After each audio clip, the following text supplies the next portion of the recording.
നമസ്കാരം. വ്യാഴാഴ്ച സഫല ഏകാദശി വരികയാണ്. സ്വർഗവാതിൽ ഏകാദശിയും സഫല ഏകാദശിയും ഒന്നാണോ എന്നും സഫല ഏകാദശിയെക്കുറിച്ചും അതിൻ്റെ തിഥി, ഹരിവാസര, പാരണ സമയക്രമങ്ങളെക്കുറിച്ചും അറിയാൻ വീഡിയോ മുഴുവനായും കാണാൻ ശ്രമിക്കൂ. ധനുമാസത്തിലെ അല്ലെങ്കിൽ പൗഷമാസത്തിലെ കൃഷ്ണപക്ഷ ഏകാദശിയാണ് സഫല ഏകാദശി. സ്വർഗവാതിൽ ഏകാദശി അല്ല സഫല ഏകാദശി. സ്വർഗവാതിൽ ഏകാദശി വരുന്നത് 2025 ജനുവരി 10-നാണ്. ഇത് സഫല ഏകാദശിയാണ്. ഈ ഏകാദശി ആചരിക്കുന്നതിലൂടെ ഒരുവന്റെ ആഗ്രഹങ്ങൾ സഫലീകരിക്കപ്പെടുന്നു. പാപങ്ങളെല്ലാം നശിച്ച് ഐശ്വര്യപൂർണമായ ഒരു ജീവിതം ലഭിക്കാൻ ഉതകുന്നതാണ് ഏകാദശി വ്രതം. ഈ ദിവസം മഹാവിഷ്ണുവിനെ ഭജിച്ച് യഥാവിധി ഏകാദശി ആചരിക്കുന്നവർക്ക് ജീവിതത്തിൻ്റെ എല്ലാ മേഖലകളിലും വിജയമുണ്ടാകുന്നു. തൻ്റെ കയ്യിലെ നിർഗുണങ്ങൾ കൊണ്ട് രാജ്യമുപേക്ഷിച്ച് കാട്ടിൽ നരകിക്കേണ്ടി വന്ന ഒരു രാജാവിൻ്റെ പുത്രൻ ഒരിക്കൽ ഏകാദശിയോ ദശമിയോ ആണെന്നറിയാതെ ആ ദിനങ്ങളിൽ ഭക്ഷണം കിട്ടാത്തതിനാൽ പട്ടിണി കിടക്കുകയും തണുപ്പുമൂലം വിവസ്ത്രനായ അവൻ ഉറങ്ങാൻ കഴിയാതെ രാത്രി മുഴുവൻ ഒരാൽമരച്ചുവട്ടിൽ ഉണർന്നിരിക്കുകയും ചെയ്യുകയുണ്ടായി.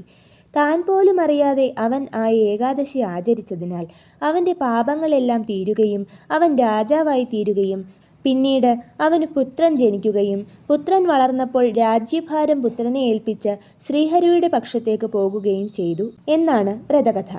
അറിയാതെ പോലും അനുഷ്ഠിച്ച ഒരു ഏകാദശി വ്രതം ഇത്തരമൊരു ഫലം നൽകുന്നുവെങ്കിൽ ഏകാദശിയുടെ ഗുണം എത്രമാത്രമാണെന്ന് മനസ്സിലാക്കാമല്ലോ. ഇനി ഏകാദശി എപ്രകാരമാണ് അനുഷ്ഠിക്കേണ്ടത് എന്ന് നോക്കാം.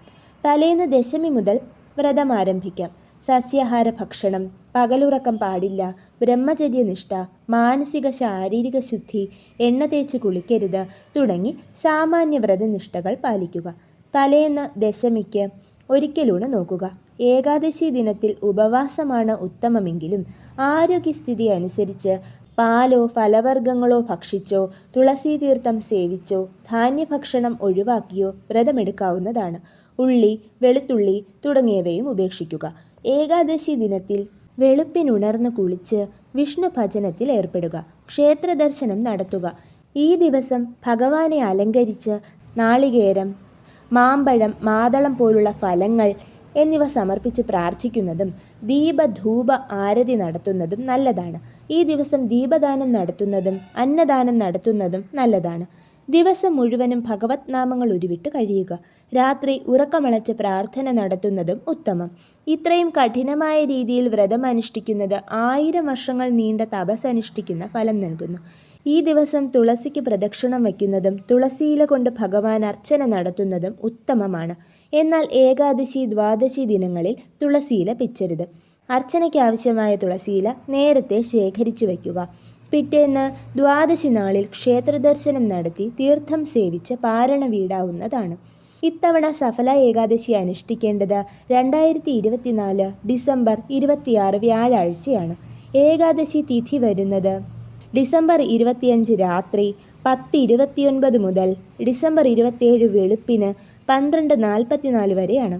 ഹരിവാസര സമയം ഡിസംബർ 26 രാത്രി 7:10 മുതൽ ഡിസംബർ 27 രാവിലെ 7:10 വരെയാണ്. പാരണ വീടേണ്ടത് ഡിസംബർ 27 രാവിലെ 7:10 മുതൽ 8:56 വരെയുള്ള സമയത്താണ്. ഈ വ്രതം എടുക്കുന്നതിലൂടെ ജീവിതത്തിൽ ഭാഗ്യം, ഉയർച്ച, സമൃദ്ധി എന്നിവയുണ്ടാകുന്നു. മാത്രമല്ല 100 രാജസൂയ യാഗങ്ങളോ 1000 അശ്വമേധ യാഗങ്ങളോ ചെയ്യുന്നത് പോലും ഈ വ്രതം യഥാവിധി അനുഷ്ഠിക്കുന്നത് പോലെ ഗുണം ചെയ്യില്ല എന്നാണ് ഹിന്ദു ഗ്രന്ഥങ്ങൾ പറയുന്നത്. അപ്പോൾ ഏവർക്കും ഏകാദശി ആചരണത്തിലൂടെ ഭാഗ്യം സിദ്ധിക്കട്ടെ. വീഡിയോ ഇഷ്ടമായാൽ ലൈക്ക് ചെയ്യൂ. ദയവായി ചാനൽ സബ്സ്ക്രൈബ് ചെയ്ത് അടുത്തുള്ള ഓൾ എന്ന ഓപ്ഷൻ സെലക്ട് ചെയ്യൂ. നന്ദി, നമസ്കാരം.